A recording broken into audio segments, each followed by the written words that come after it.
தோற்ற இடப்பெயர்ச்சி.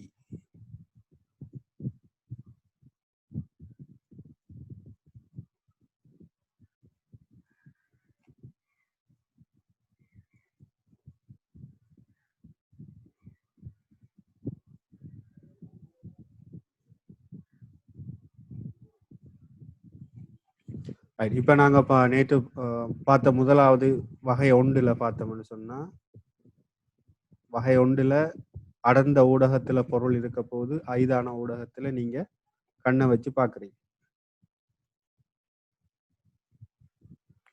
அப்ப இதை நான் நீர் என்று எடுக்கிறேன், இது வழி. இப்ப இதுல உங்களுக்கு தெரியும் நீர் தான் அடர்ந்த ஊடகம். அது என்னுடைய முறிவு சுட்டி வந்து நீர் வழியினது முறிவு சுட்டியை விட பெரிதாக இருக்கும்.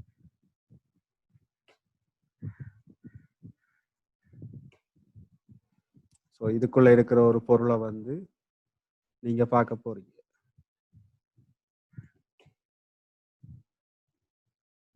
இதை நான் ஆப்ஜெக்ட் என்று போறேன். இதுல இருந்து போற ஒளிக்கதிர்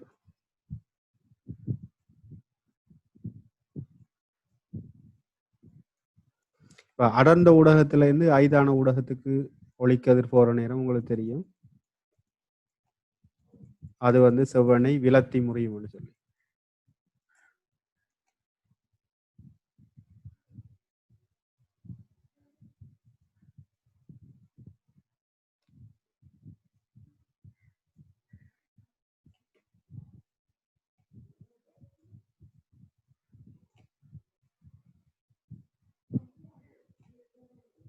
இதுல நீங்க கண்ணை வச்சு பாக்குறீங்க.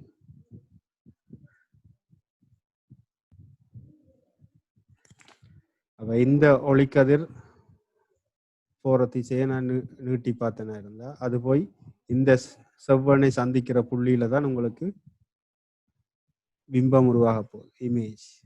இதை நான் ஐ என்று போறேன்.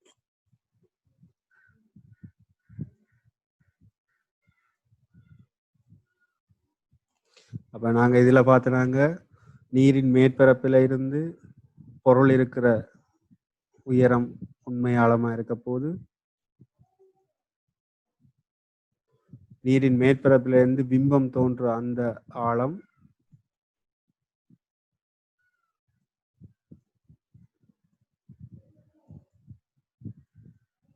தோற்ற ஆழமா இருக்க போகுது.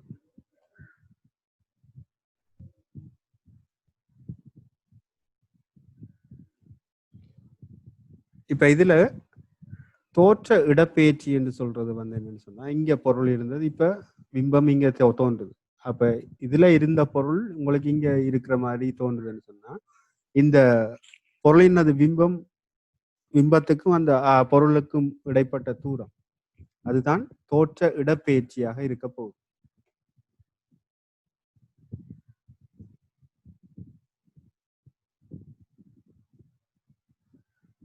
இதை நான் ஸ்மால் டியில குறிக்கிறேன், தோற்ற இடப்பெயர்ச்சி. அப்ப எனக்கு தோற்ற இடப்பெயர்ச்சிக்கான சமன்பாடு எப்படி வரப்போகுதுன்னா, இந்த தோற்ற இடப்பெயர்ச்சி நான் கண்டுபிடிக்கணும்னு சொன்னா உண்மை ஆழத்துல இருந்து தோற்ற ஆழத்தை வந்து நான் கழிக்கும் போது எனக்கு கிடைக்கப்படுறதுதான் இந்த தோற்ற இடப்பெயர்ச்சி டியா இருக்க போகுது.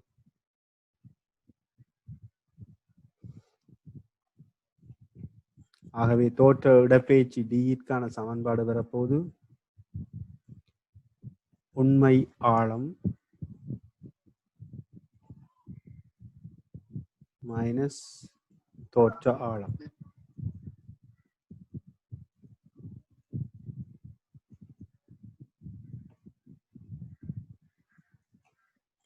அப்ப இதுல எனக்கு முறிவு சுட்டி சார்பாக இந்த தொடர்புகள் தெரியும். முறிவு சுட்டி சமன், அதாவது வழி சார்பாக நீரினது முறிவு சுட்டி சமன் உண்மை ஆழத்தின் கீழ் தோற்ற ஆழம்.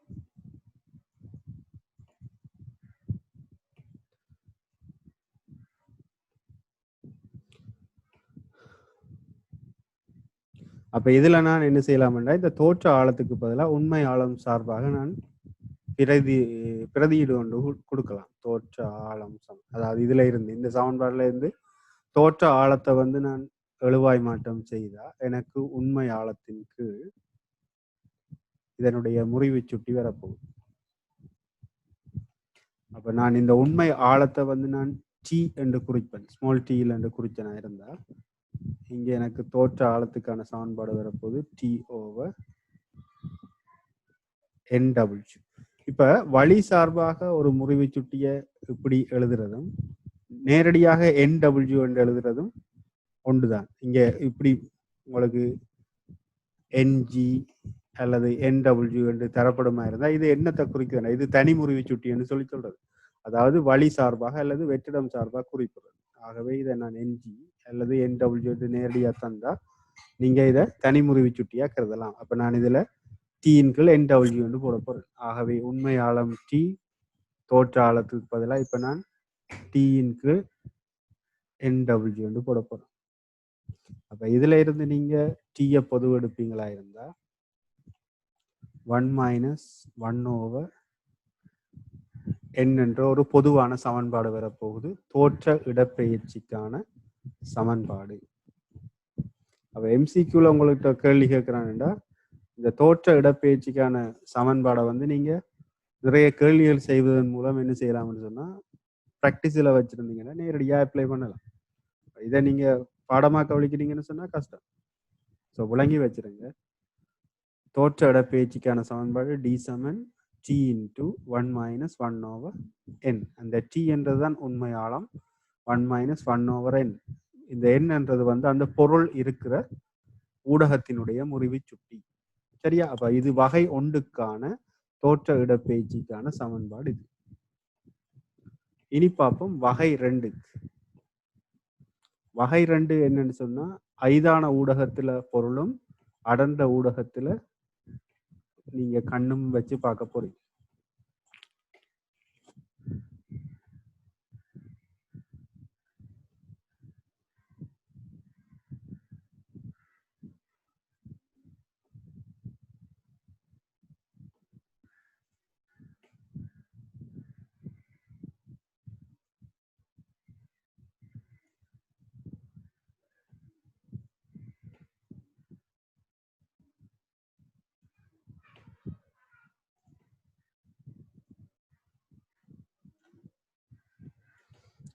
இது பொருள் ஆப்ஜெக்ட். அப்ப ஐதான ஊடகத்தில இருந்து நான் உதாரணமா வழி நீ 2 எடுக்கிறேன். ஐதான ஊடகத்தில இருந்து அடர்ந்த ஊடகத்துக்கு அல்லது இப்படியும் பார்க்கலாம். அடர்ந்த ஊடகத்துல இருந்து ஐதான ஊடகம். ஓகே, நாங்க இப்ப இதுல கண்ணு வந்து நீங்க நீருக்குள்ள வைக்க போறீங்க. அப்போ பொருள் வந்து ஐதான ஊடகத்துல இருக்கா, பொருள்ல இருந்து வர ஒளிக்கதிர் ஐதான ஊடகத்துல இருந்து அடர்ந்த ஊடகத்துக்கு வர நேரம் செவ்வனை நோக்கி முறிய போது ஒளிக்கதிர்.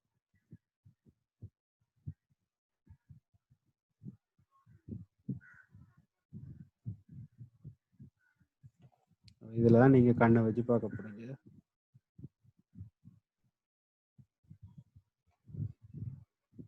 இந்த செவ்வனோட ஆக்கிற கோணம் வந்து பார்த்தோம்னு சொன்னா இது படுகோணம், இது முறிகோணம்.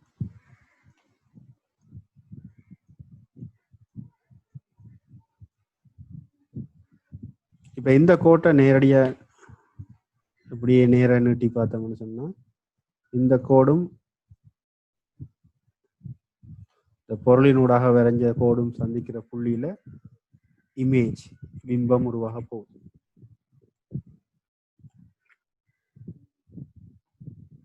அப்ப இதுல பாத்தீங்கன்னா இதுதான் உண்மை ஆழமா இருக்க போகுது.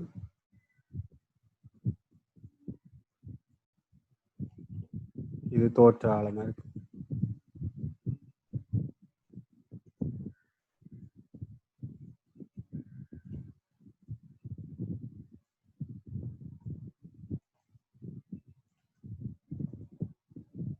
அப்ப இதுல இந்த பிம்பத்துக்கும் பொருளுக்கும் இடைப்பட்ட இந்த தூரம் தான் தோற்ற இடப்பெயர்ச்சியாக காணப்பட போகுது.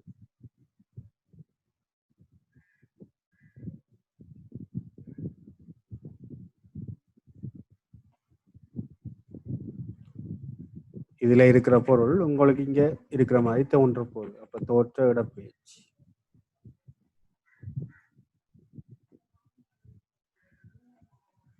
அப்ப நாங்க இதுல சமன்பாடு எழுதினாங்க நேற்று. முறிவு சுட்டி சமன் தோற்ற ஆழத்தின் கீழ் உண்மை ஆழம்.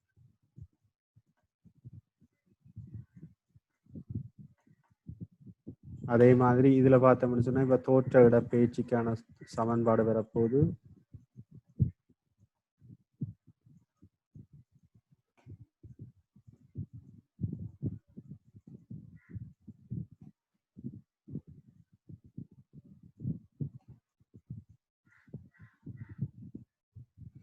இதுல தோற்ற இடப்பெயர்ச்சி இதைத்தான் காணணும்னா இப்ப தோற்ற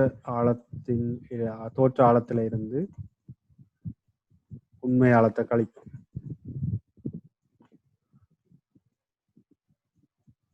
இதுல நீங்க தோற்ற ஆழத்துக்கு பதிலாக நீங்க என்ன செய்யலாம்னா உண்மை ஆழம் தர NW என்று எழுதலாம். இங்க உண்மை ஆழத்தை நான் ஸ்மால் t என்று சொல்றேன். அப்ப இங்க t into NW minus t. அப்ப இதுல இருந்து டீயை பொது எடுப்பீங்களா இருந்தா n சய 1 என்ற ஒரு பொதுவான ஒரு சமன்பாடு வரப்போகுது.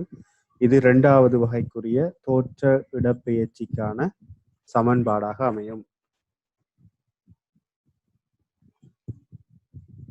உங்களுக்கு MCQல இது நிறைய சம்பந்தமான பாஸ் பேப்பர் கொஸ்டின்ஸ் எல்லாம் இருக்கு.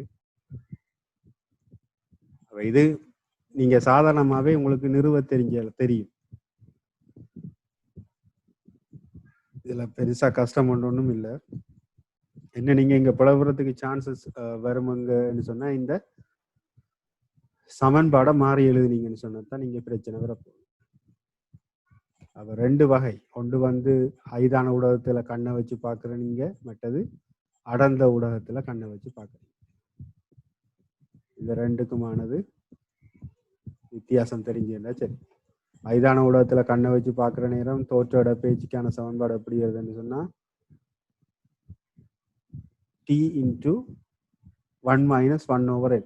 இதை வேணுமெண்டா நீங்க ஈஸியா ஞாபகம் வச்சிருக்கணுமெண்டா d சமன் இந்த என்ன குறுக்கு பெருங்கம்னா t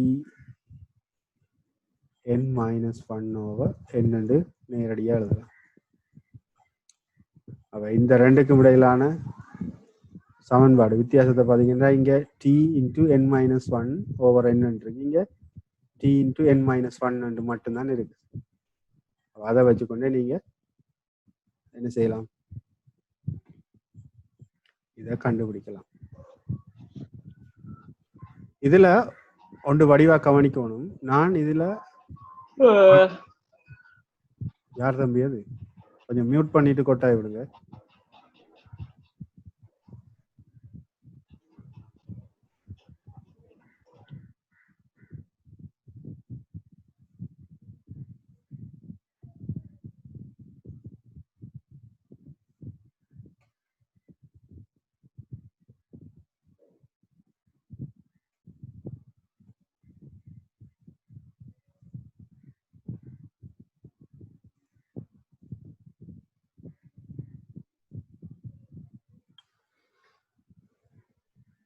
ஓகே, இங்க நான் வழி நீரெண்டு நேரடியா உதாரணமா எடுத்து நிறுவியதுனால இங்க இந்த சமன்பாடு இப்படி வந்தது.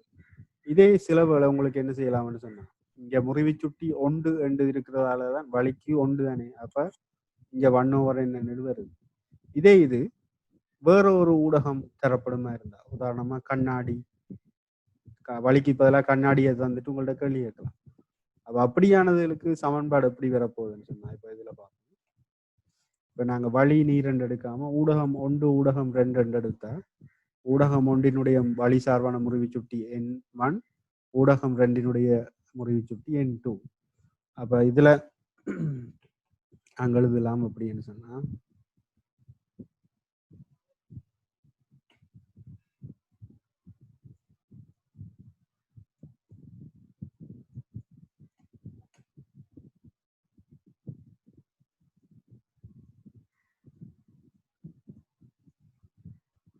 ஊடகம் ஒன்று சார்பாக ஊடகம் ரெண்டினுடைய முறிவு சுட்டியை நாங்க எப்படி எழுதலாம், அப்படி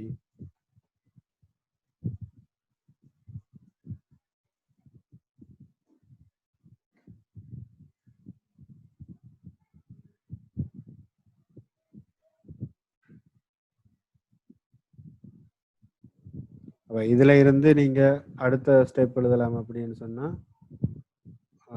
n2 இன் கீழ் n1 வந்து யாருக்கு சமனா இருக்க போகுதுன்னு சொன்னா உண்மை ஆழத்தின் கீழ் தோற்ற ஆழத்துக்கு சமனா இருக்க போகுது.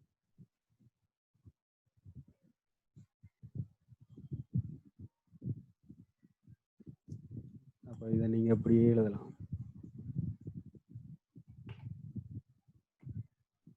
இது வகை ஒன்றுக்கானது. உண்மை ஆழத்தின் கீழ் தோற்ற ஆழம். ஆகவே தோற்ற ஆழத்துக்கு பதிலாக நீங்க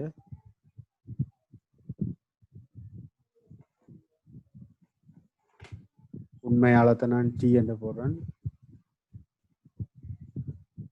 ஊடகம் ஒன்று சார்பாக ஊடகம் ரெண்டினுடைய முறிவு சுட்டி என்று எழுதலாம்.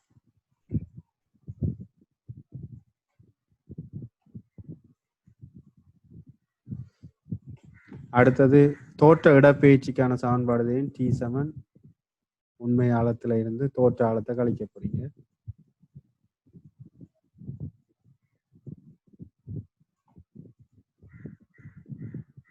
இப்ப இதுல இருந்து டீயை பொது எடுத்தா 1 மைனஸ் 1 ஓவர் இப்படி இருக்க போகுது. அப்ப இதுல பாத்தீங்கன்னு சொன்னா இங்க ரெண்டு முறிவு சுட்டி சம்பந்தப்படுது. ஆகவே டி சமன் T into 1 minus 1 over n2 over n1 ரெண்டு வரப்போது. இதை நாங்க எழுதலாம். அப்ப இப்ப இந்த n1 வந்து மேல போய் பெருக்கப்பட போகுது. அப்ப உங்களுக்கு வேற வேற முறிவு சுட்டி உடைய ரெண்டு ஊடகங்களை தந்துட்டு அதுல தோற்ற இடப்பெயர்ச்சி கேட்டா உங்களுக்கு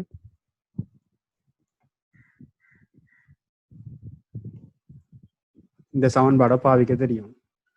டி சமன் T into 1 minus n1 over n2. So இது வந்து வகை ஒன்றுக்குரிய சமன்பாடா இருக்க போகுது.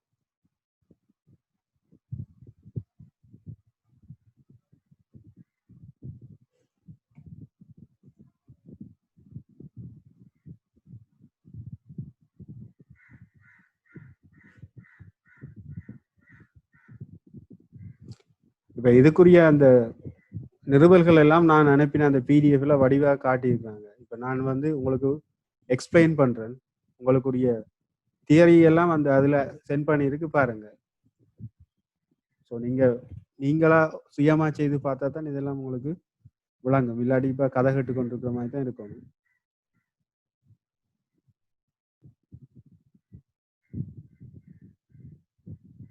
அதே மாதிரி வகை ரெண்டுக்கும் நாங்க என்ன செய்யலாம்னு சொன்னா இப்படியான தொடர்பு எடுக்கலாம்.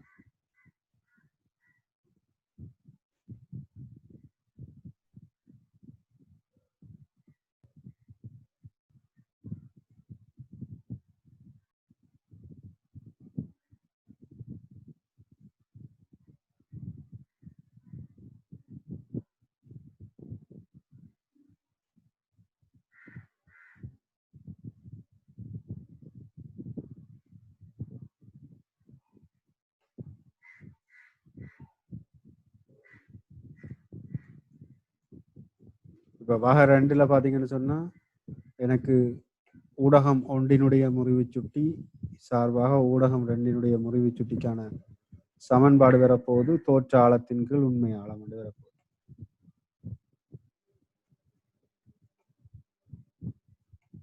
அதே மாதிரி தோற்ற இடப்பெயர்ச்சி டியிற்கான தொடர்பு வரப்போது தோற்ற ஆழம் சய உண்மை ஆழம். தோற்ற ஆழத்துக்கு பதிலாக உண்மை ஆழம் டி இன்டு ஊடகம் ஒன்று சார்பாக ஊடகம் ரெண்டினுடைய முறிவு சுட்டி டி. அப்ப இங்க நான் டீயை பொது எடுத்தனா இருந்தா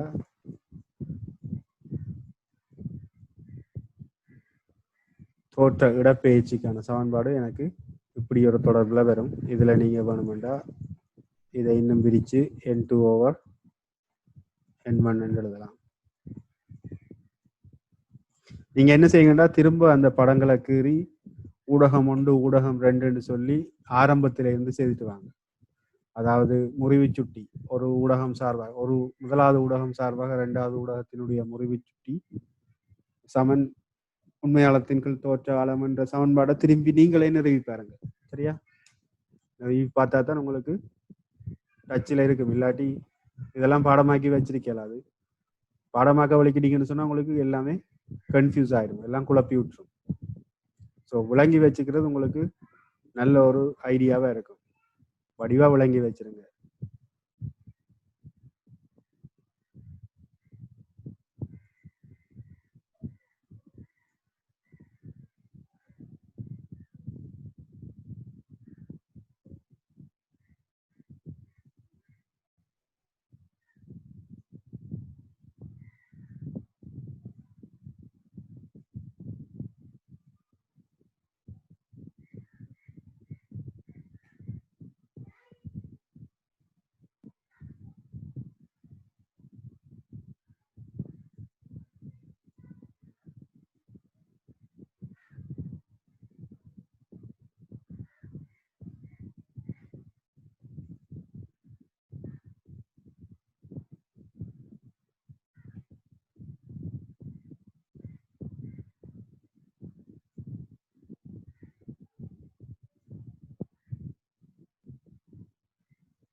ஓகே, நாங்க இது செய்த வரைக்கும் ஒரு கொஞ்சம் கணக்கு பார்ப்போம்.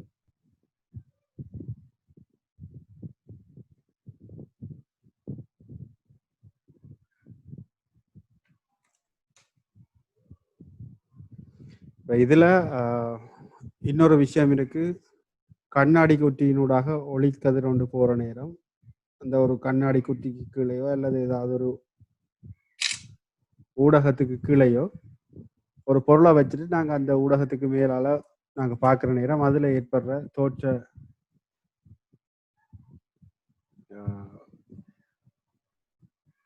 தோற்றாளம் மற்றது தோற்ற இடப்பெயர்ச்சி சம்பந்தமான நிறுவல இருக்கா பார்ப்போம்.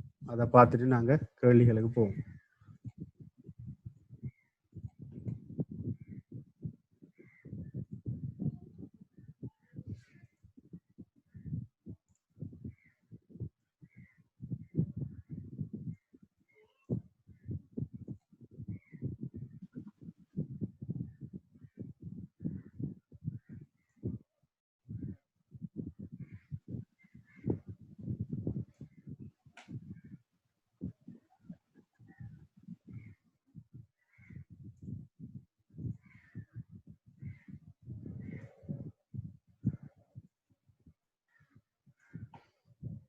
இப்ப பார்ப்போம். ஊடகம் 1,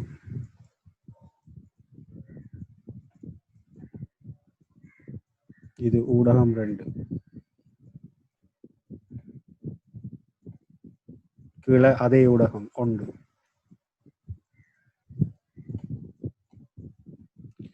இதுல ஒளிக்கதிர் உண்டு.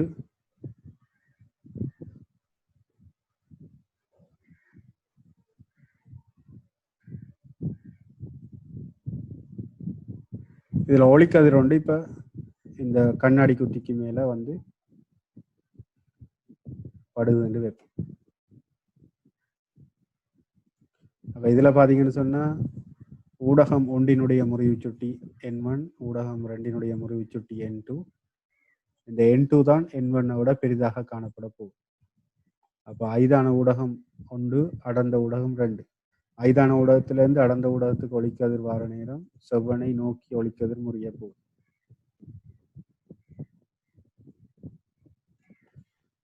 அதே மாதிரி இதுல செவ்வன் நடக்குதுன்னா இதுல மேலையும் கீழையும் வந்து ஒரே ஊடகமா இருக்குமா இருந்தா இதுல வெளியேற போற அந்த ஒளிக்கதிர் வந்து இது அடர்ந்த ஊடகத்துல இந்த ஐதான ஊடகத்துக்கு போற நேரம் செவ்வனை விலத்தி முறிய போகுது. மேலையும் கீழையும் வந்து இருக்கிற ஊடகம் வந்து ஒரே ஊடகமா இருக்கிறதால இந்த ஒளிக்கதிருக்கு சமாந்தரமா தான் இங்க என்ன செய்யப்படுதுன்னு சொன்னா இந்த ஒளிக்கதிர் வந்து வெளியேறும். இந்த ஒளிக்கதிரும் இந்த ஒளிக்கதிரும் சமாந்தர ஒளிக்கதிர்களா இருக்க போகுது. அப்ப இதை நான் படுகோணம் ஐ முறிகோணம் ஆரண்டு வச்சா இது ரெண்டும் நிலைக்குத்து கோடுகள். அப்ப நிலைக்குத்து கோடுகளை வந்து ஒரு குறுக்கோடி வெட்டினா உருவாகிற இது ஆரண்டு சொன்னா இந்த கோணமும் ஆறாத்தான் இருக்க போகுது. அப்ப இதுல வரப்போற கோணம் வந்து வெளிப்படு கோணம் சொல்லி சொல்றோம், ஐயா இருக்கும்.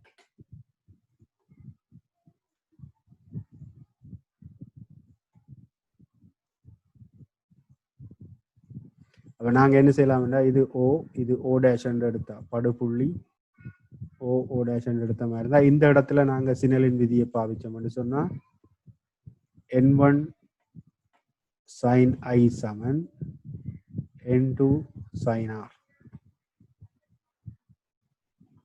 இப்ப சில பல உங்களுக்கு இந்த இது இந்த ஐ என்ற பெருமானம் தான் நீங்க வருமா வராதான்னு கன்ஃபியூஷனா இருந்தா நீங்க இது I1 என்று போடுங்க, பிரச்சனை இல்லை. போட்டுட்டு இப்ப இந்த ஓ டேஷ்ல நாங்க சினலின் விதியை பாவிச்சோம்னு சொன்னா n2 sin r சமன் n1 sin i1. அப்ப இதுல பாத்தீங்கன்னு சொன்னா n2 sin r வந்து யாருக்கு சமனா இருக்க போகுதுன்னு சொன்னா n1 sin iக்கு சமனா இருக்க போகுது.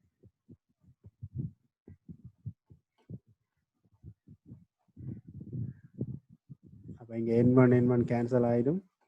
sin i1 வந்து sin iக்கு சமன் சொன்னா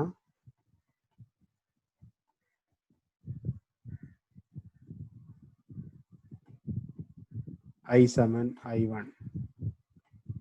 ரைட், மேலையும் கீழையும் ஒரே ஊடகம் இருந்தா தான் இந்த தொடர்பு இப்படி எனக்கு கிடைக்கும்.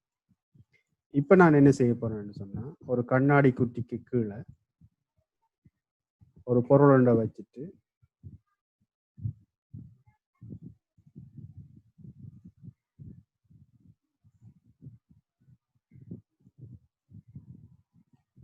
இது ஆப்ஜெக்ட்,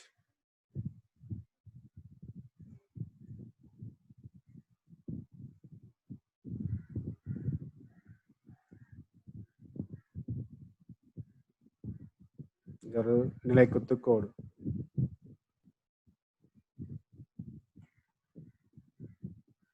அதே மாதிரி இதுல இருந்து ஒரு ஒளிக்கதிர் ஒன்று இங்க போகுதுன்னு வைப்போம்.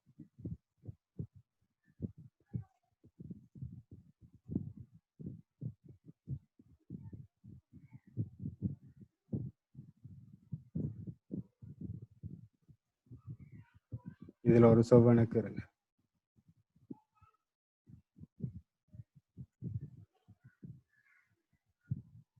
ஐதான ஊடகத்துல இருந்து அடர்ந்த ஊடகத்துக்கு போற நேரம் செவ்வனை நோக்கி முடிய போகுது.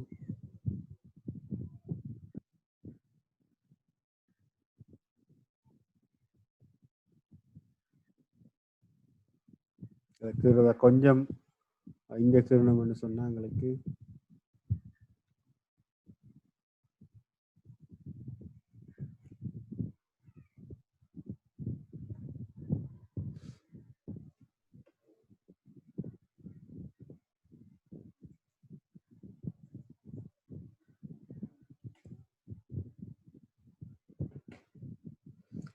இப்ப ஐதான ஊடகத்துல நடந்த ஊடகத்துக்கு போகக்குள்ள செவ்வனை நோக்கி முடிய போகுது. அப்ப அதுல லைன் ஒன்று பெறுவோம்.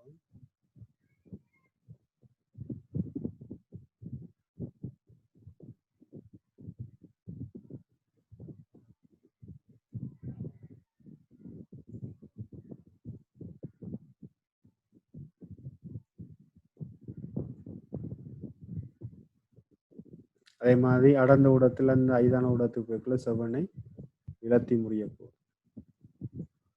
இந்த கோட்டை நீட்டி பார்த்தோம்னா இங்க வந்து இந்த நிலைக்குத்து அச்சை சந்திக்கிற புள்ளியில தான் எனக்கு இப்ப பிம்பம் தோன்ற போகுது. இது இமேஜா இருக்க போகுது.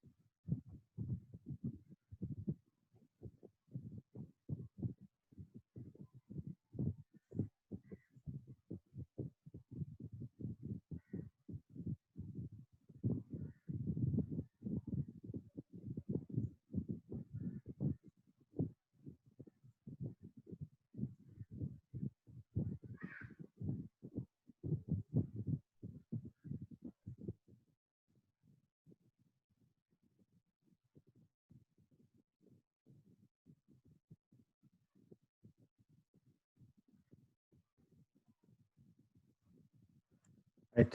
படத்தை நீங்க கீறும்போது ஒழுங்கா அடிமட்டங்கள் பென்சிலை பாவிச்சு வடிவா ஒழுங்கா கீறுங்க. சரியா? அதே மாதிரி இது இப்படி போக வேண்டியது ஊடகம் 1, ஊடகம் 2, N1 N2, இது ஊடகம் 1.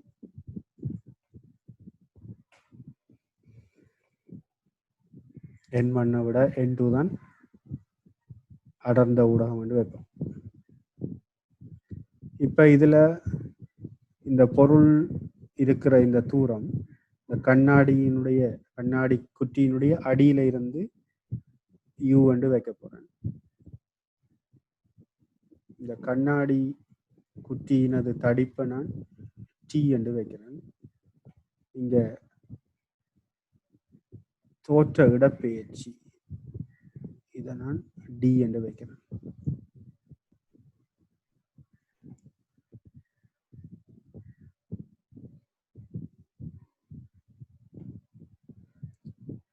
அப்ப இது படுகோணம் ஐயா இருக்க போது, இது முறிகோணம் R, இது ரெண்டும் சமாந்தர அச்சுக்கள். ஆகவே இது R, இந்த கோணம் I.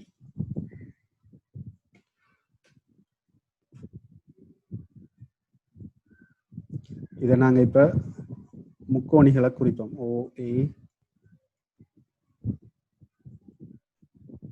BCD என்று குறிப்போம். இதுல எனக்கு பாத்தீங்கன்னு சொன்னா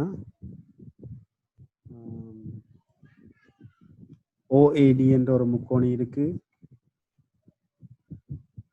இது I என்று சொன்னா இந்த கோணமும் ஐயாத்தான் இருக்க போகுது. சரி, நாங்க இப்ப இதுல புள்ளி ஏல வந்து நாங்க என்ன செய்ய போறோம்னு சொன்னா இப்ப சினலின் விதியை பாய்ப்போம். புள்ளி ஏல சினலின் விதியை பாவிச்சோம்னு சொன்னா N1 sin I சமன் N2 sin R.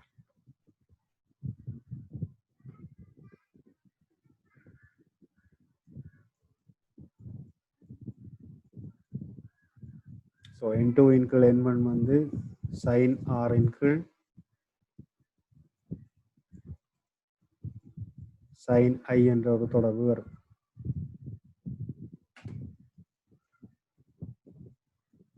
இப்ப இதுல இந்த படத்துல பாருங்க, நான் இந்த A என்ற புள்ளிக்கூடாக போற செவ்வெண்ணை வந்து அப்படியே நான் நேர்கோட அப்படியே நீட்டுறதால இங்க என்ன நடக்க போகுதுன்னு சொன்னா எனக்கு இதுவும் வந்து இங்க இந்த தளத்தை வந்து செங்குத்தாத்தான் சந்திக்க போகுது. அப்ப இது சந்திக்கிற புள்ளியை E என்று போறேன், இந்த சந்திக்கிற புள்ளியை F என்று போறேன். அப்ப இங்க எனக்கு முக்கோணி வரப்போகுது. பாத்தீங்கன்னு சொன்னா இது ஒரு முக்கோணி பாருங்க, ABE என்ற முக்கோணி. அதே மாதிரி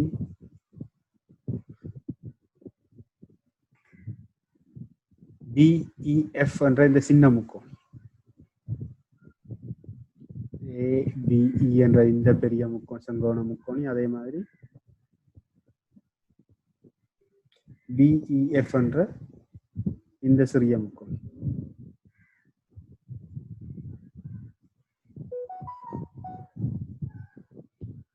இப்ப நான் நேற்று சொன்னேன்னா இந்த படுகோணமும் முறிகோணமும் மிகச்சிறிய கோணங்கள் என்றதால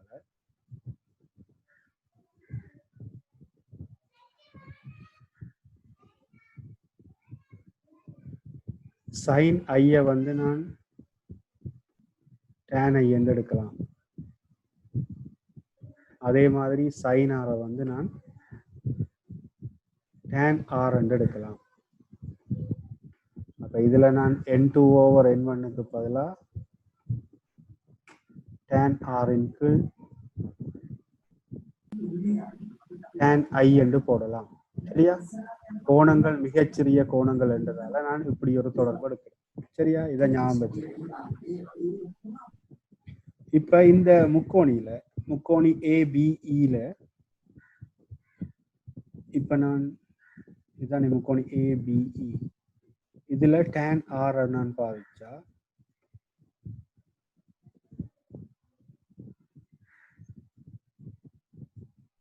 BE இன் கீழ் EA என்ற தொடர்பு வரும். முக்கோணி ஏபியில் tan r சமன் எதிர்பக்கத்தின் கீழ் அயல் பக்கம். இங்க எதிர்பக்கம் என்றது இந்த BE, அயல் பக்கம் என்றது இந்த AE இருக்க போகுது. அப்ப இந்த tan rக்கு பதிலா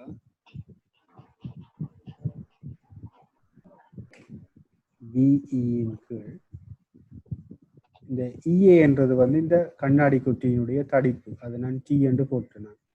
சரியா? அப்ப இது ஒரு தொடர்பா இருக்க போகுது. அதே மாதிரி அந்த சிறிய முக்கோணியை எடுத்தனா இருந்தா இந்த முக்கோணி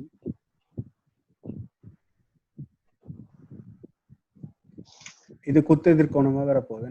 இங்க பாத்தீங்கன்னு சொன்னா இது ஐன்னு சொன்னா, அல்லது குத்து எதிர்கோணம் என்ற விட இந்த ரெண்டு சமாந்தர கோடுகளை ஒரு குறுக்கோடி வெட்டினா உருவாகிற கோணம் இது ஐ என்று சொன்னா இதுக்கும் ஐயாத்தான் இருக்க போகுது. பாருங்க, இது ரெண்டும் சமாந்தர கோடுகள். சமாந்தர கோடுகளை ஒரு குறுக்கோடி வெட்டுது. சமாந்தர கோடுகளை ஒரு குறுக்கோடி வெட்டுது. இந்த பி என்ற புள்ளியில இந்த கோணம் ஐ என்று சொன்னா இதுக்கு இந்த கோணம் வந்து ஐயாத்தான் இருக்க போகுது. அப்ப இந்த புள்ளி தான் எஃப் இருக்கு. இது எஃப் என்ற புள்ளி, இது பி என்ற புள்ளி. அப்ப இந்த சின்ன முக்கோணி BEF இல் tan I சமன்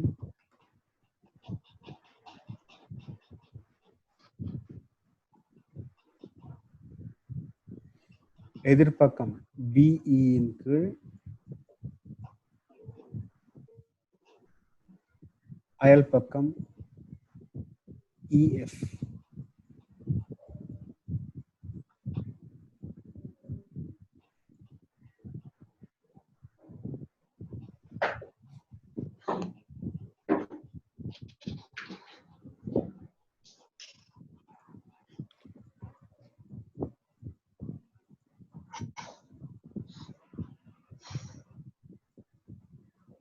இதுல EF என்றது என்ன சொல்லுங்க பாப்போம்.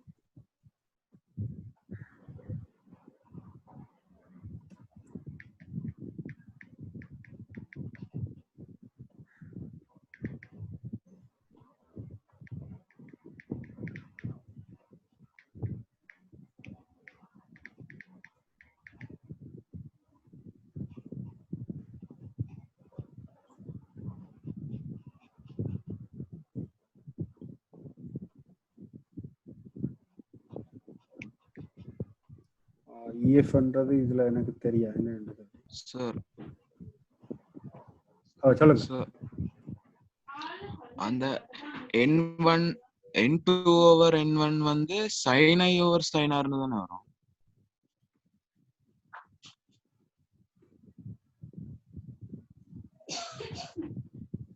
மாறி போட்டேனா?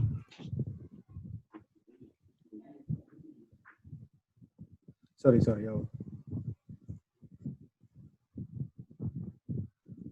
இதுல பின்னமாக்கின மாறி போட்டேன். n2 or n1 இருந்தா sin i into sin r.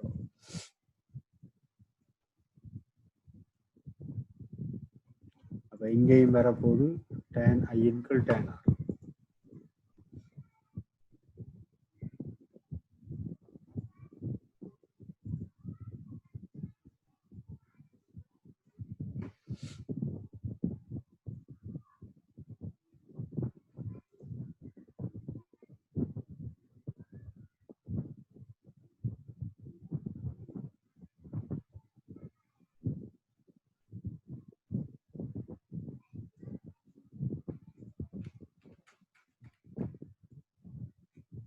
Okay, இப்போ நாங்கள் இதில் எனக்கு தெரிஞ்ச தரவுகள் எல்லாத்தையும் ஒன்று சேர்ப்போம். இப்போ இதில் எனக்கு இஎஃப் தெரியும், இஎஃப் கண்டுபிடிக்கலாம் தானே. ஸோ இந்த முதலாவது தொடர்பின்படி பார்த்தோம்னு சொன்னால் ஊடகம் ஒன்று சார்பாக ஊடகம் ரெண்டினுடைய முறிவு சுட்டி சமன் tan i into tan r.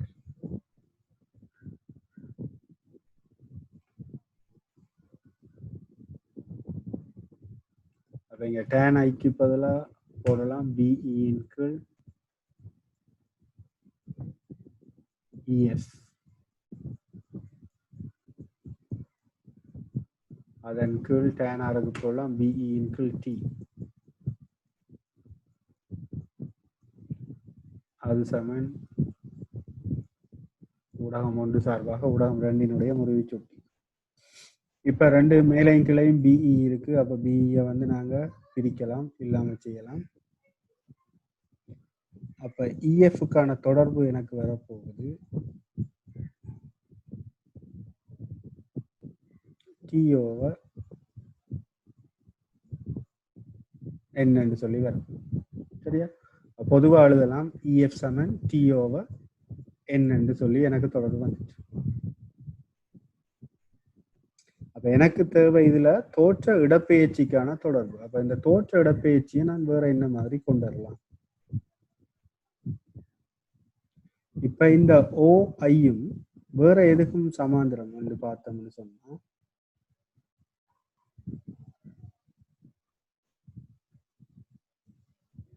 இப்ப இந்த ரெண்டு, அதாவது ஊடகம் ஒரே ஊடகம் ஒன்று, இந்த ரெண்டு கோடுகளும் வந்து சமாந்தரமா இருக்கும். நான் இதுல கீர்னது ஒரு மாதிரி வந்துட்டு, பட் இது உண்மையின்படி பார்த்தா இது ரெண்டு கோடும் இந்த நீலத்தாலையும் சிவப்பாலையும் காட்டிக்கிறது ஒன்று கொண்டு சமாந்தர கோடுகள்.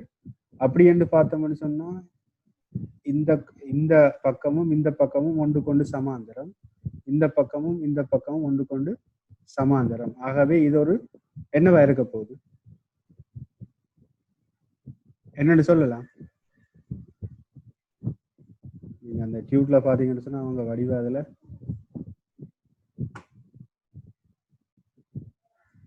குறிச்சு காட்டியிருக்காங்க. என்ன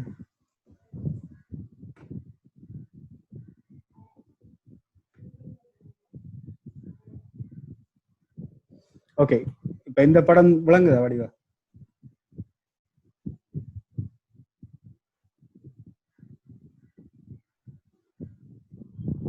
நம்ம இப்ப காட்டுற படம் விளங்குதாடா? கிளியரா தெரியுதா? ஓகே, சரி.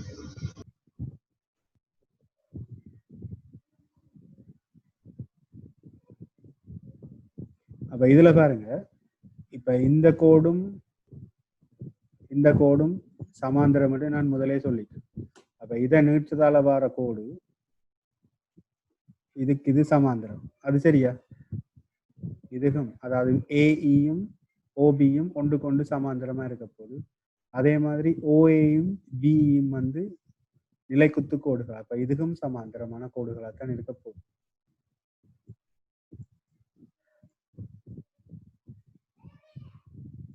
அப்ப இது என்ன வடிவமா இருக்கும்? OBAE வந்து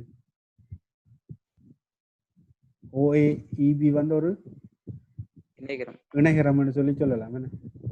இணைகரத்தின்படி நாங்க சொன்ன மாதிரி இருந்தா, இப்ப எனக்கு இதுல தேவையானது வந்து தோற்ற இடப்பெயர்ச்சி தான் தேவை.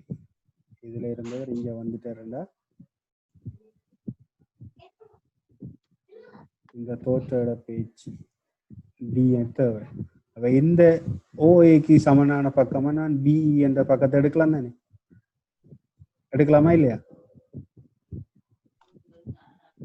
OAக்கு சமனான பக்கமா இந்த BE எடுக்கலாம் தானே? இணைகரம் என்று சொல்லியாச்சு. இணைகரத்தினுடைய பண்பு பார்த்தா என்ன? எதிர்பக்கங்கள் சமனும் சமாந்தரம். அப்போ OA சமன் BE. இப்ப எனக்கு OA தான் தேவை, தோற்ற இடப்பெயர்ச்சி D. அதை BE சார்பில் சொல்லலாம். BE கண்டுபிடிக்கணும்னு சொன்னா எனக்கு இந்த குற்றியினுடைய தடிப்பு தெரியும் T. அதுல இருந்து இவ்வளத்தையும் கழிச்சு விட்டனா இருந்தா எனக்கு வரப்போறது மிச்சம் இவ்வளவு BE இருக்கு. அப்ப இதுல இருந்து இந்த DE கழிச்சு விடும். அப்ப இங்க T மைனஸ் DE, இந்த DE தான் நாங்க இப்ப கண்டுபிடிச்ச நாங்க.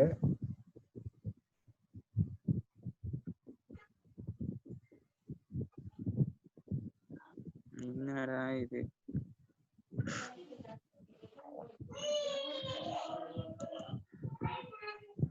இப்ப இதுல பாத்தீங்கன்னு சொன்னா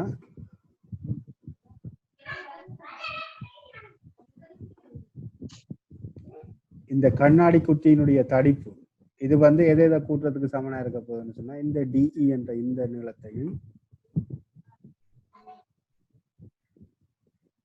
சக இந்த இபி என்ற நீளத்தையும் கூட்டுறதுக்கு சமம். இப்ப எனக்கு தேவை வந்து தோற்ற இடப்பெயர்ச்சி. இதுல பொருள் இருக்குது, ஆனா உங்களுக்கு பிம்பம் இங்க தோன்றுதுன்னு சொன்னா இங்க இருந்த பொருள் இப்ப இதுல இருக்கிற மாதிரி உங்களுக்கு தோன்றுது. அப்ப இந்த பொருள் அடைந்த இடப்பெயர்ச்சி என்ன மாதிரி கருதுங்க. அப்ப இங்க டி சமன் இந்த ஓஏ, இந்த ஓஏக்கு சமனான நீளம் இந்த பிஇ.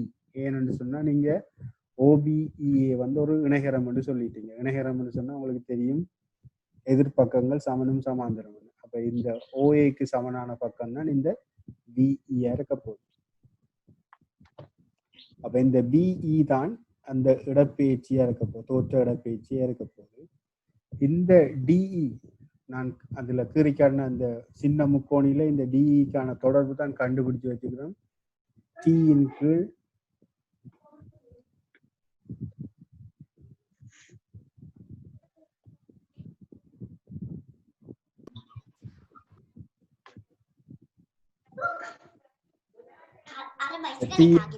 என்னன்னு வந்தது.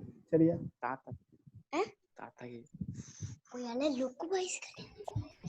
அஷா மியூட் எடுத்து விடுங்க பாப்போம்.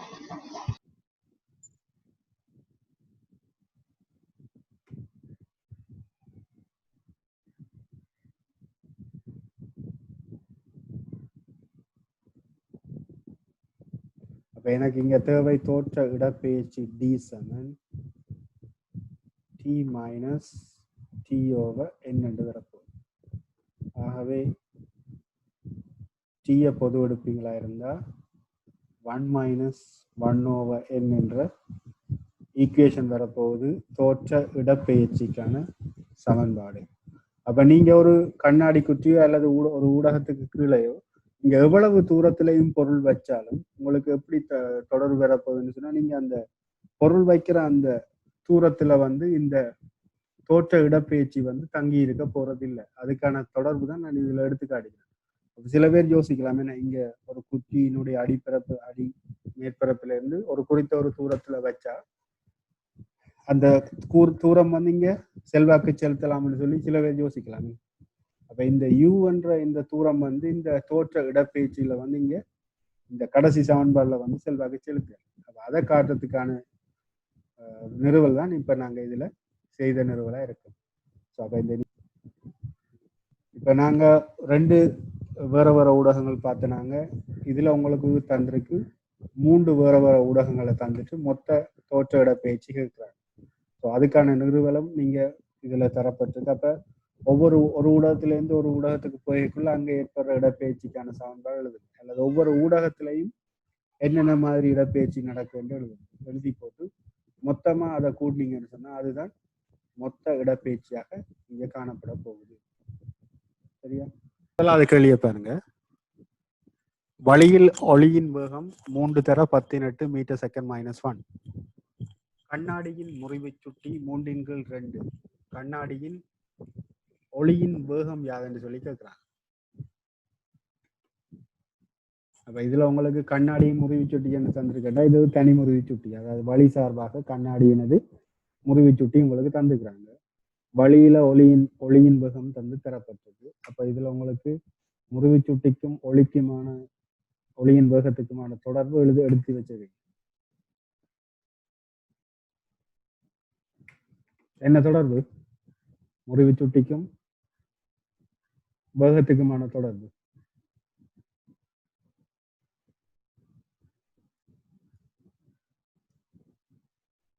இப்ப வழியில இருந்து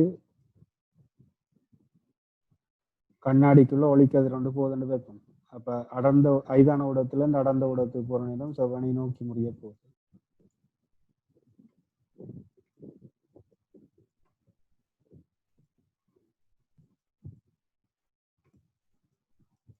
வழியில N சமன் COV என்ற ஒரு பொதுவான சமன்பாடு தெரியும். இந்த சி என்றது வெற்றிடத்தில் ஒளியின் வேகம் அல்லது வழியில் ஒளியின் வேகம். வழிக்கு எழுதினா எண்ணினுடைய பெருமானம் 1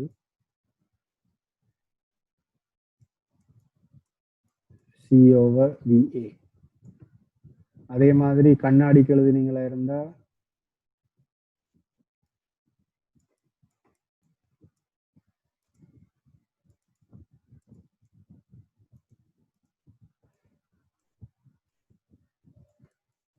பெருமானம் தந்திருக்கு 3/2.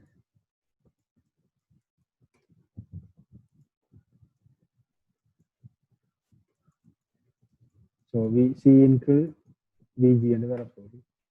இது ஒரு தொடர்பு, இது 2வது தொடர்பு. அப்போ உங்கள்ட்ட கேள்வி வந்து கண்ணாடியில் ஒளியின் வேகம். அப்போ ஒரு சமன்பாடை 2வது சமன்பாடுகளை பிரிச்சு விட்டீங்கன்னு சொன்னா உங்களுக்கு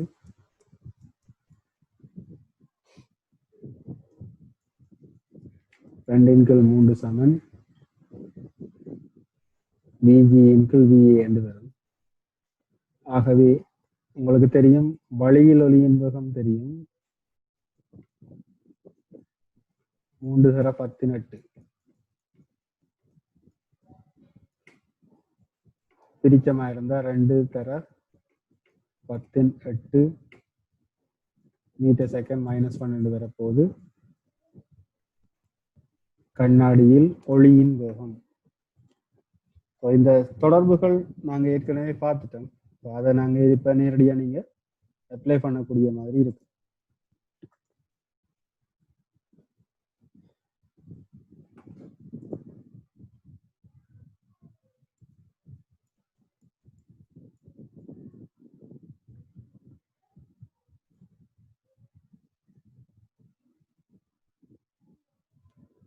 ரெண்டாவது கேள்வி. ஸோ இது எனக்கு ஆன்சரை சொல்லுங்க.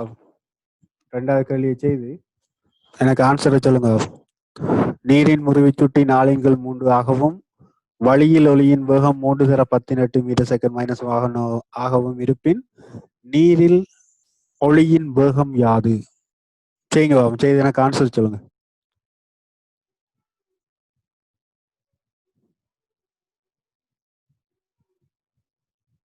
சரிங்களாடா?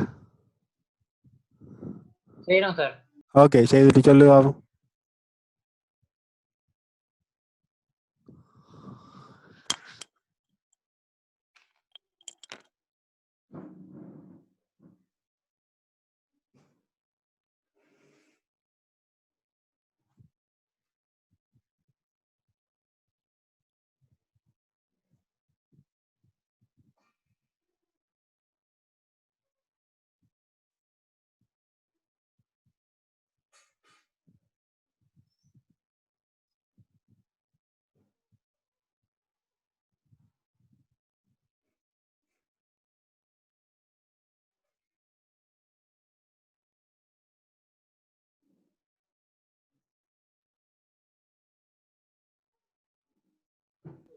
Sir 4/18 metre second -1.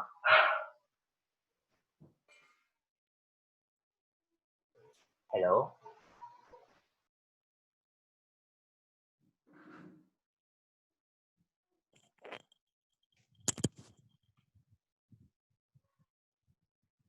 சார். சொல்லுங்க. ஹலோ சொல்லுடா. ஹலோ சொல்லு. 1.25 1.25 தர 18. 1.25 தர 18. பொறுங்க பாபு, செய்து ஓ பாபு. பொறுங்க, செய்து பாபு.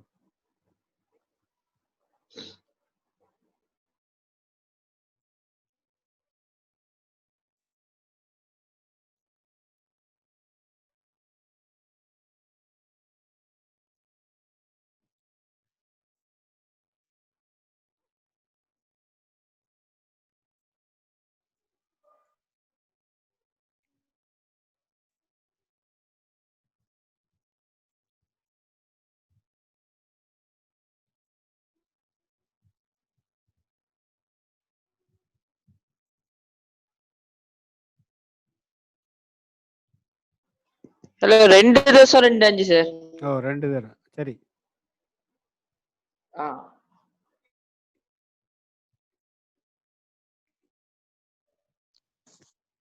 அடுத்து சொல்லிட்டாங்களா?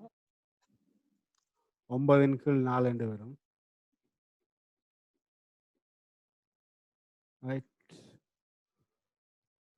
ஸோ 4 2 8 மிச்சம் 3 4 2 8 4 2.25 தர 10 8 மீட்டர் செகண்ட் -1. நீரில் ஒளியின் வேகம். சரியா?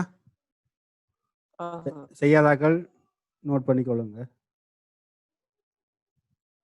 2.25 தர 10 8 மீட்டர் செகண்ட் -1. ஓகே, அடுத்த 3வது கேள்வி. நீரின் முறிவுச்சுட்டி 4/3, கண்ணாடியின் முறிவுச்சுட்டி 3/2. நீர் சார்பான கண்ணாடியின் முறிவுச்சுட்டியை காண்க. அப்ப உங்களுக்கு இது முறிவுச்சுட்டி என்று தந்தா வழி சார்பா சொல்லப்பட்டிருக்கு. கேள்வி என்னன்னு சொன்னா நீர் சார்பான கண்ணாடியினது முறிவுச்சுட்டி. அப்ப இதை நீங்க குறியீட்டு வடிவத்தில் எழுதுங்க.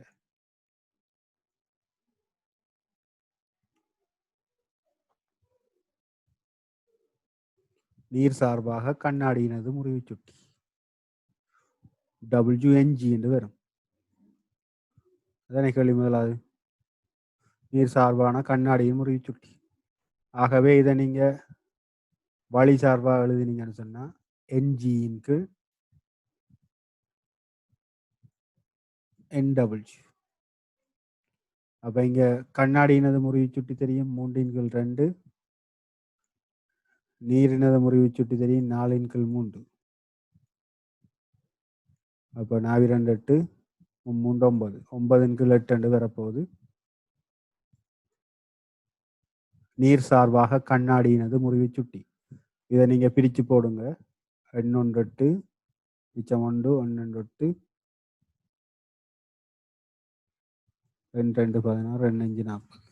ஆகவே நீர் சார்பாக கண்ணாடியினது முறிவுச்சுட்டி 1.125 என்று வரப்போகுது.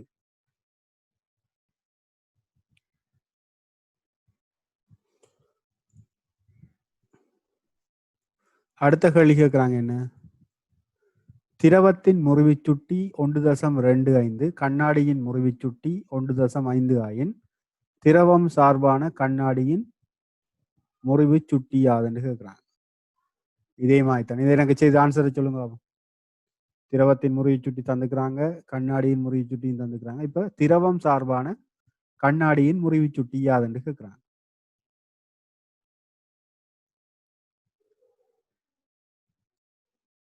செய்து எனக்கு ஆன்சரை சொல்லுங்க பாப்போம்.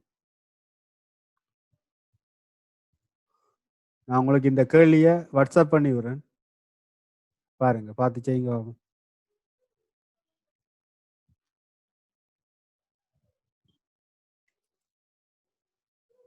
So 1.2. 1.2. Oh, sir.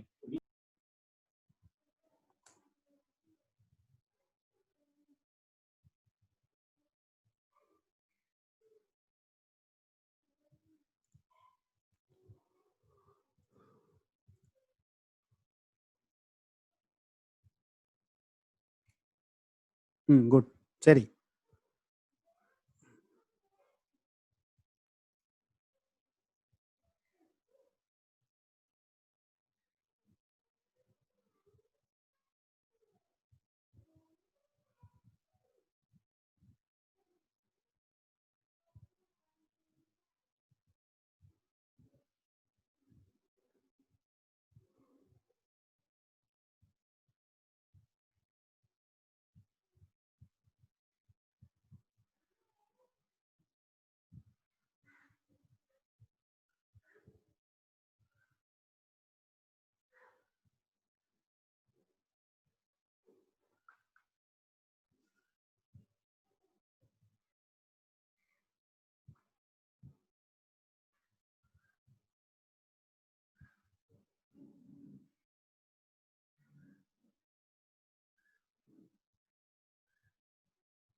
சார் ஓ சொல்லுங்க. 1.125 தானே சார் வரும்? அது முதலாவதுக்கு. ரெண்டாவதுக்கு திரவத்திர முறிவு சுட்டி 1.25 எடுத்து தந்துக்கிறாங்க. கண்ணாடியின் முறிவு சுட்டி 1.5 எடுத்து தராங்க. Sir answer 1.2. 1.2.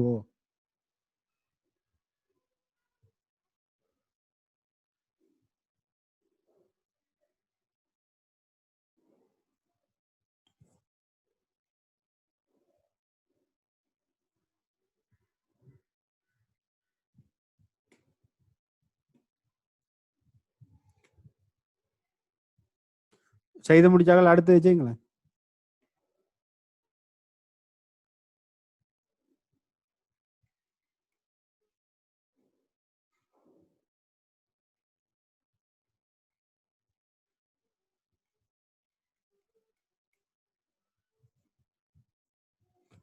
உங்களுக்கு கேள்வி வாட்ஸ்அப்பில் அனுப்பியிருக்கேன் பாருங்க, பார்த்து மிச்சத்தையும் செய்யுங்க.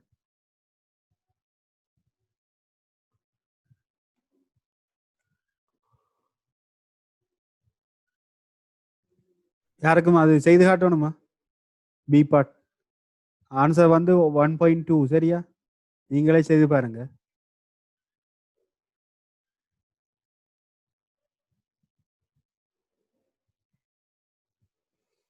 ஓகே, 4வது கேள்வியை பாருங்க. 3 சென்டிமீட்டர் தடிப்பான அடியை கொண்ட 3/2 முறிவு சுட்டியுடைய கண்ணாடி பாத்திரம் ஒன்றினுள் சார் 5 சென்டிமீட்டரா?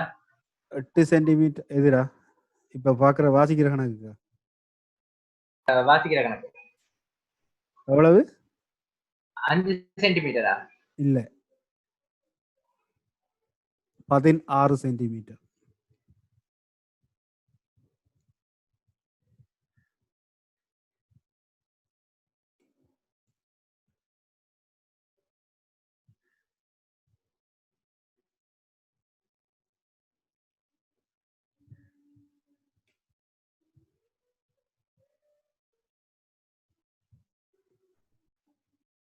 கழிக்க மறந்துட்டேன், சாரி. இப்ப இதுல பாத்தீங்கன்னா மேலே இருந்து நோக்கும்போது பாத்திரத்தின் அடியில் உள்ள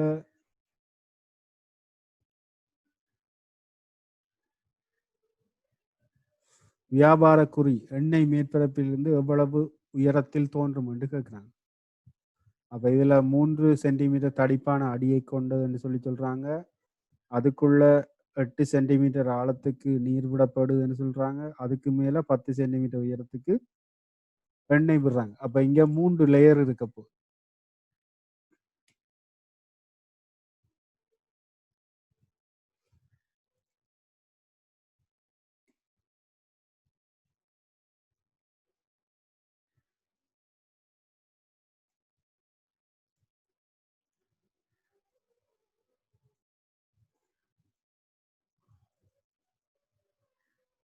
இது கண்ணாடி,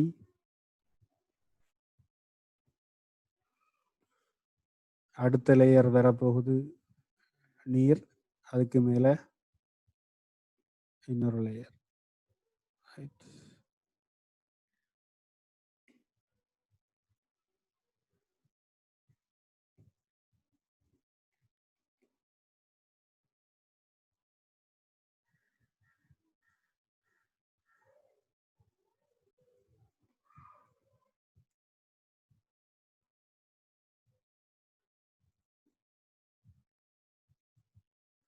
இது எண்ணெய், இது நீர். இதுல உங்களுக்கு தரப்பட்டிருக்கு ஒவ்வொன்றினதும் தடிப்புகள் தரப்பட்டிருக்கு.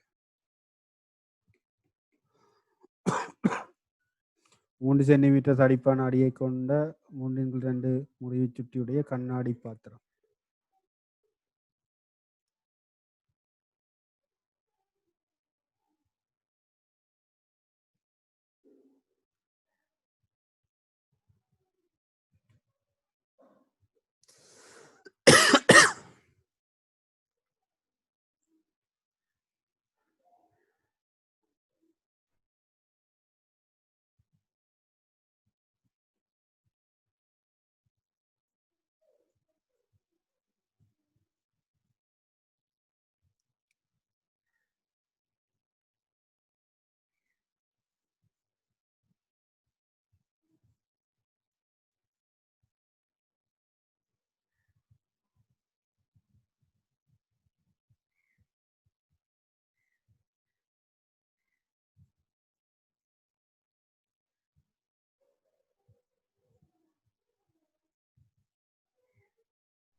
இப்ப இந்த கண்ணாடி குட்டியின் அடியில தான் என்ன செய்யறாங்கன்னு சொன்னா ஒரு வியாபார குறி வந்து இருக்கு சொல்லி சொல்றான்.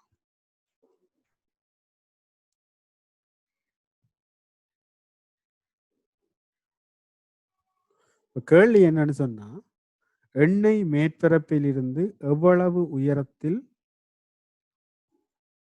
அந்த வியாபார குறி வந்து தோன்றும் என்று சொல்லி கேட்கிறாங்க. எண்ணெய் மேற்பரப்பில் இருந்து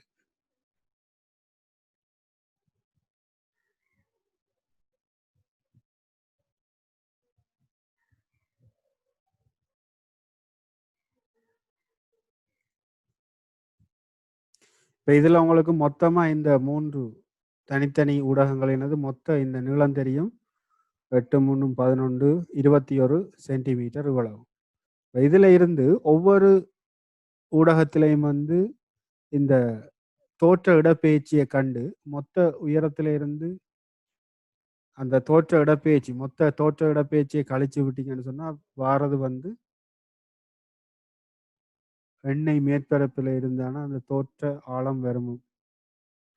ரைட், அப்போ நாங்கள் இதை செய்து பார்க்கலாம்.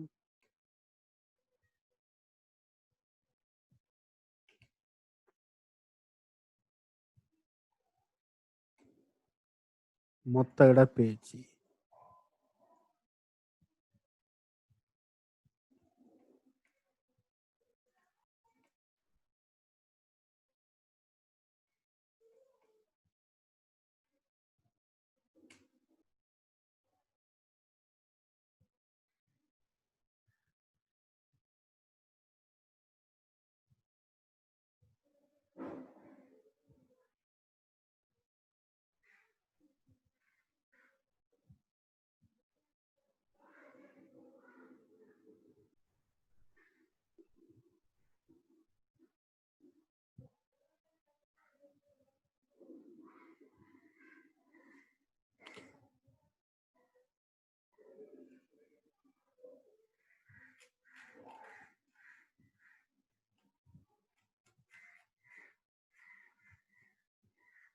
இந்த மொத்த இடப்பெயர்ச்சிக்கான தொடர்பு நாங்கள் அந்த முதல் பார்த்த நிறுவல நீங்கள் நோட்ஸ் வச்சுருந்தா பாருங்க. அதில் தொடர்பு எப்படி வரும்னு சொன்னால் மொத்த இடப்பெயர்ச்சிக்கான தொடர்பு தனித்தனி ஊடகத்துக்கு எழுதுங்க. இப்போ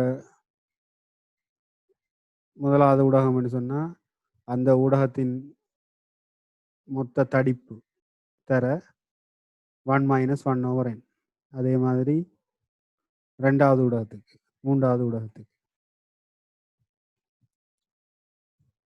இப்போ நான் இது கிளாஸுகள் என்னென்ன டிஜி இன்ட்டு 1 -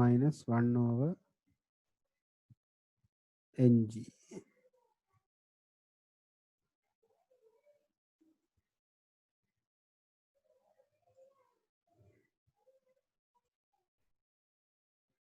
அதே மாதிரி சக டி ஆயில் 1 - 1/n ஆயில். அதே மாதிரி வாட்டர்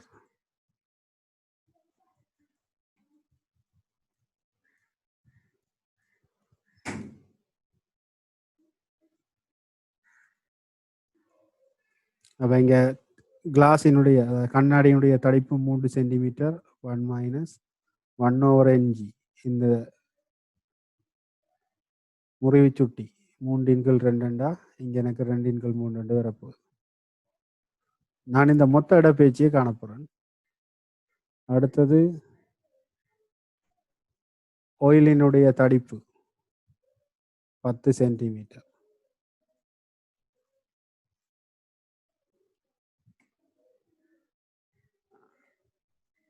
ஆயிலுக்குரியது 5/4 1/5/4 4/5 வரப்போகுது. வாட்டரோட தடிப்பு 8 1 -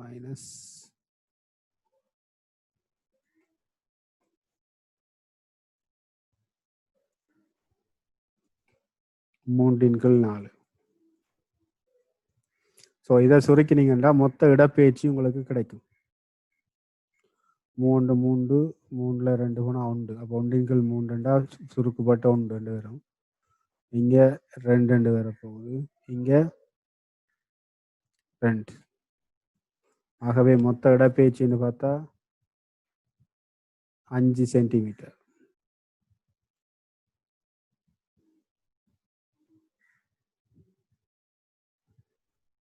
அப்போ இதில் மொத்த உண்மை ஆழம் வந்து பார்த்தீங்கன்னு சொன்னோம். உண்மையாக அந்த பொருள் இருக்கிற ஆழம் வந்து 21 சென்டிமீட்டர். 21/5 சென்டிமீட்டர் 16 சென்டிமீட்டர் வரும். ஆகவே எண்ணெயினுடைய மேற்பரப்பில் இருந்து 16 சென்டிமீட்டர் ஆழத்தில் வந்து உங்களுக்கு அந்த பொருளினுடைய பிம்பம் உங்களுக்கு கிடைக்கும். அப்படின்னா இது 10 இவ்வளவு 10 6 இதில் எங்கேயோ தான் இமேஜ் உருவாகி இருக்கும். இது ஆப்ஜெக்ட். இவ்வளவு தான் அவன் கேட்ட கேள்வி 16 சென்டிமீட்டர். சரியா? ஸோ அப்போ இதில் நீங்கள் காண வேண்டியதுதான் ஒவ்வொரு தனித்தனி ஊடகத்திலையும் எவ்வளவு இடப்பெயர்ச்சி இடம்பெற்றிருக்கு. அந்த இடப்பெயர்ச்சியை வந்து உண்மையான ஆழத்துல இருந்து கழிச்சு விட்டு கேட்டா அவன் கேட்ட கேள்விக்கான ஆன்சர் வந்து உங்களுக்கு கிடைக்க போறோம்.